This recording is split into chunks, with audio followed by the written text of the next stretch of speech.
भीतीच्या सागरातील मंथन भीमात होते, समतेच्या भावनातील चंदन भीमात होते, तालात जीवनाच्या विषमता नाचली ही न्यायाची रागदारी गुंजन भीमात होते। संकल्प या मनाचा क्रांती करून गेला, निधड्या मनाचा मोठा होऊन सिंह गेला।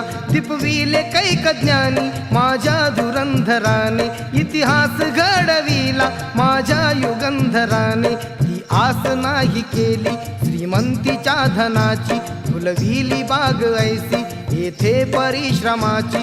दुःखाला झेलणारा काळाला छेदणारा, गुणवंत पाहिला मी अन्यायी झुंजणारा। विसरून गेला शेवटी जातीयतेची ज्वाला, भीमराव माणसाला माणूस करून गेला। काळाच्या डोळ्यावरती